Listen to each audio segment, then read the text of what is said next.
Hello, everybody. I'm Marius Roberts. And for the last, 15 years, I've had probably the best job in the world.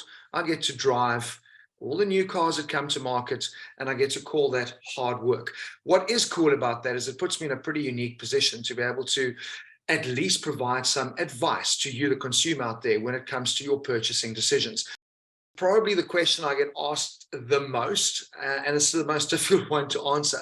What is the best car, Marius? I can't answer that because it comes down to what is the best car for you.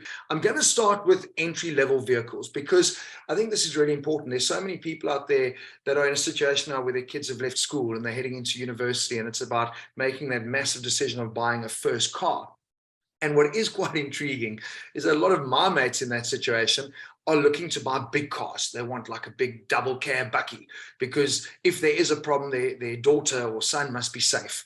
And I kind of go, no, don't do that. I mean, think back to when you learned to drive. It's quite an intimidating process. And I think trying to maneuver a massive vehicle around is probably going to put you into more problems and maybe make you even more nervous from a driving perspective. So for me, there are some really good small compact cars that you should be considering that do come with all the necessary safety. Things like your ABS and airbags. And what's happening more and more in South Africa now as well is that they bring out cars with vehicle stability control. Now, in markets like Australia, you cannot buy a car unless it comes with a vehicle stability control system. What is that? It is worth gold. It is more important for me than airbags and ABS. It's basically electronics on the car that if you do need to swerve to avoid an incident, those electronics will help ensure you don't spin out and will bring the car back in line. And that for me is crucial. So some of the cars that I would suggest you look at that do come with a safety, have all the spec that you want, come with connectivity as well, because for the juniors, that's massively important. I'm talking things like the Kia Picanto, the Hyundai Grand i10 is brilliant. They've also got the Atos, which is obviously a little bit lower in the price point. And then a brand to really consider is Suzuki. They've done massive things because they have stuck to their wheelhouse, which is making small, compact cars that are fuel efficient, that are well priced. All of these cars are priced around the 180,000 to like maybe 220,000 category. So these are important cars to consider for first-time motorists, but I think also for empty nesters. You know, parents that now have their kids moving out, a lot of them are looking to downsize and downscale as well. So these sort of vehicles would be cars that I would consider. Then I'm going to move to the compact crossover segment. There are so many to choose from because it literally does span all price points and all sizes as well. I want to start with the compact crossovers.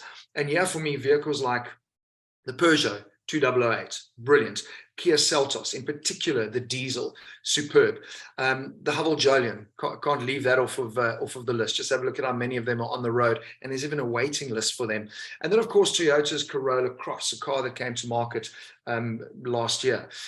What is interesting for me in this segment is that I look at what are you paying and how much car you're getting for your money. And the reason why I've picked these in particular is because the Seltos, the 2008, actually are the bigger cars in the segment. But the one that trumps all of it is the Corolla Cross. Biggest boot, best leg room. So have a look at those. Seltos, Peugeot 288, which is super stylish. And all these are also very, very well spec'd, which is important. If you're looking for more traditional players in the slightly bigger SUV categories, I would also always recommend Kia Sportage. The new one is absolutely brilliant. There's Hyundai Tucson, and also very popular is obviously the Volkswagen Tiguan, and you've got the all-space, the 7-seater in that as well. When it comes to the bigger premium SUVs, Hyundai Santa Fe, the Kia Sorento. These for me offer bold styling. They offer massive amounts of value as well. You can even upsize to things like the Hyundai Palisade. But for me, I guess if you're looking at traditional packages, the Touareg from Volkswagen has always been something that I've put a lot of value to, because if you look at the family sharing the underpinnings, that car is the same as your Audi Q7, which is the same as your Porsche Cayenne, Bentley Bentayga, Lamborghini Urus, the list goes on. These are all part of the family. So you are getting, if you look at that price point at like 1.3 million Rand, you're getting a lot of car for your money there. But the Palisade is going to come in under that at like $1 million. So there's a lot to choose from here. If you are considering family options, I want to ask you really to consider looking at multi-purpose vehicles or like your minibuses and not your SUVs. So I get so many guys saying to me, we're looking for 7 seats, we've got family and we're luggage and all this sort of stuff. A 7-seater SUV ain't going to cut it for you, because that third row is an occasional third row. You can't really, as an adult, sit there comfortably. And when those seats are in place, you lose all your boot space. And that is the joy of your minibuses. And for me, the one that you've really got to look at is the Kia Carnival, because I think from a styling perspective, many people are put off by the box bus-like look. The Kia Carnival doesn't have that. It's more car-like in its styling. And you can compare it, I suppose, to the Mercedes-Benz V-Class, the Viano, which is a lot more money than the Carnival. So these are sort of vehicles that I really think you need to be considering if space and practicality really is right up there at the top end of your needs. The Hyundai Stereo has also come out, very popular, but maybe from a styling perspective, the space age look might be a bit too out there for some people. The Bakkie war is hotting up. Now, just launched. All new Amarok and Ford Ranger, obviously both now built in South Africa and both built by Ford, and both of them are going to be costing you $1 million. It is just crazy to think where Bakkies have gone. And if you look at most people's needs, that space at the back is never used.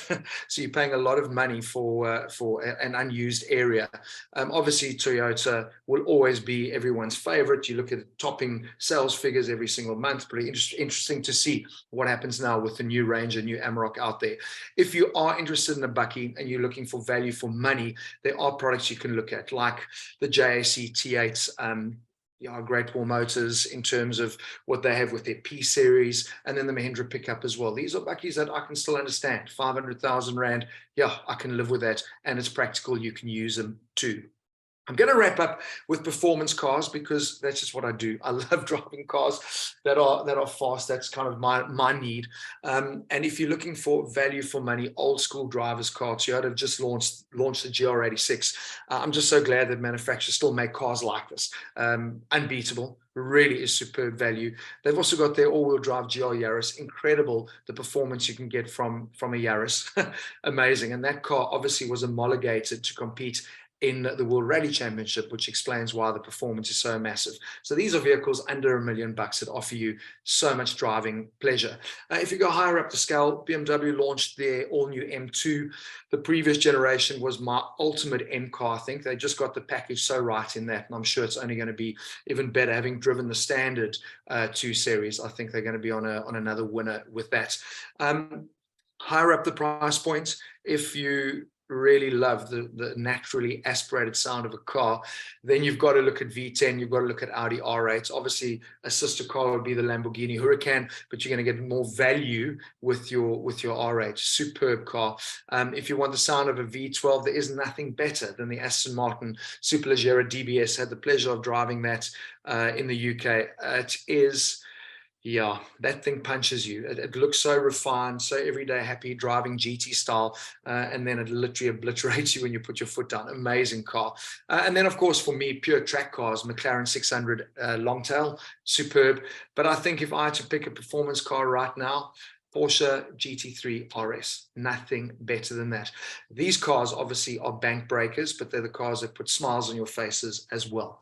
So that's it. I hope that we've helped give you some pointers, some advice when it comes to considering what car to buy next. But like I said a few times through this, the most important thing for me is put that little list together. Once you've got that list, go and do your research online. There's so much content that is available just to help you with that decision. Whittle that down to 2 or 3 cars, and then put your bums in those seats and go and drive them. That is the only way to make an educated decision. But I hope that we've helped you. Like I said, any questions, be sure to interact with us here on Investec's pages, and we can try and get those questions answered.